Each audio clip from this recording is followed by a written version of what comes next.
नमस्कार, मी अमोल येडगे, जिल्हाधिकारी कोल्हापूर। काल कोल्हापूर जिल्ह्यामध्ये पूर्ण जिल्हाभरामध्ये सरासरी 67 मिलीमीटर एवढ्या पावसाची नोंद झाली। काल ऑरेंज अलर्ट होता आणि काल जिल्ह्यामधील एकूण 76 सर्कलपैकी एकूण 38 सर्कलमध्ये अतिवृष्टी झाल्याचं निदर्शनास आलेलं आहे। ज्या ज्या सर्कलमध्ये अतिवृष्टी झाली त्या ठिकाणी पंचनाम्याचं काम आहे ते प्रशासनामार्फत सुरू आहे। जिल्ह्यामध्ये मागच्या 7 ते 8 दिवसापासून चालू असलेल्या पावसामुळे 11 राज्यमार्ग, 37 प्रमुख जिल्हा मार्ग आणि जिल्हा परिषदेकडचे इतर जिल्हा मार्ग 13 आणि ग्रामीण मार्ग 25 असे रस्ते बंद आहेत आणि इतर पर्यायी रस्त्यांनी वाहतूक सुरू आहे। मागच्या 3 ते 4 दिवसांमध्ये चालू असलेल्या अतिवृष्टीमुळे जिल्ह्यामधील करवीर, पन्हाळा, हातकणंगले, भुदरगड, इचलकरंजी महानगरपालिका, अप्पर तहसील इचलकरंजी, कोल्हापूर महानगरपालिका या ठिकाणच्या जवळपास 1317 कुटुंबांचं आणि 5660 व्यक्तींचं स्थलांतरण आपण सुरक्षित स्थळी केलेलं आहे। त्यासोबतच जवळपास 2803 जनावरांचंही स्थलांतरण आपण सुरक्षित स्थळी केलेलं आहे। त्यांच्या निवाऱ्याची व्यवस्था आपण या सुरक्षित स्थळी केलेली आहे। जिल्ह्यामध्ये पंचगंगा नदीची राजाराम बंधाऱ्याची आत्ताची सध्याची पातळी 45 फूट 5 इंच एवढी आहे। पंचगंगा नदीच्या शिरोळ बंधाऱ्याची पातळी 59 फूट 6 इंच एवढी आहे आणि पंचगंगा नदीवरील नृसिंहवाडी येथील पातळी आहे ती जवळपास 59 फूट एवढी आहे। ही पातळी लक्षात घेता शिरोळ आणि नरसिंहवाडीच्या ठिकाणची पातळी अजूनही इशारा पातळीच्या खाली आहे असं लक्षात येत आहे।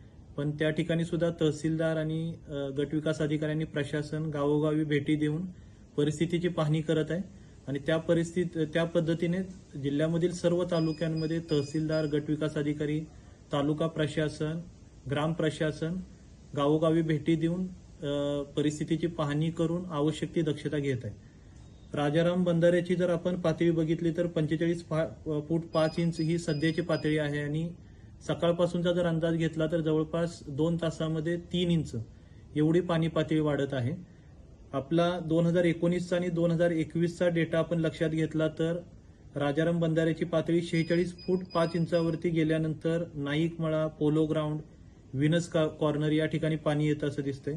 47 फूट 2 इंचावरती शुक्रवार पेठेची पश्चिम बाजू, आयडियल कॉलनी, लक्षतीर्थ वसाहत, पंचगंगा हॉस्पिटल, जामदार क्लब या ठिकाणी पाणी येतं असं दिसतं।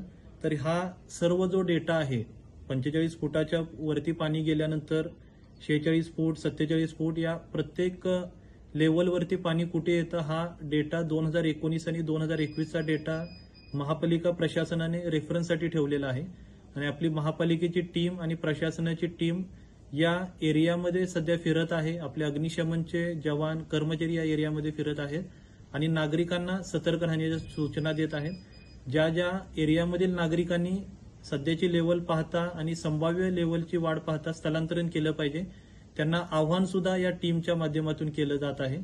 सध्या राधानगरी धरणामधला विसर्ग 8640 क्युसेक्स एवढा आहे। कोयना धरणामधूनही जवळपास 30,000 क्युसेक्स एवढा विसर्ग होत आहे आणि धरण क्षेत्रामध्ये जो काल जवळपास 200 मिलीमीटरपेक्षा जास्त पाऊस झालेला आहे। आज सुद्धा ऑरेंज अलर्टचा इशारा हवामान विभागाने दिलेला आहे। हे लक्षात घेता महापालिका प्रशासन, जिल्हा प्रशासनाकडून जे आपल्याला आवाहन केलं जात आहे, जी विनंती केली जात आहे त्यानुसार माझं नागरिकांना नम्र आवाहन आहे की प्रशासनाने दिलेल्या सूचनांचं आपण पालन करावं। रात्रीच्या अगोदर आणि आपल्या भागातील पाण्याची पातळी वाढण्याच्या अगोदरच आपण सुरक्षित स्थळी स्थलांतरण करावं। माहिती आपल्यापर्यंत वेगवेगळ्या माध्यमातून प्रशासनाकडून पोहोचवली जाईल आणि त्यासोबतच आज आणि उद्या पावसाची परिस्थिती पाहता शाळांना सुट्टी दिलेली आहे।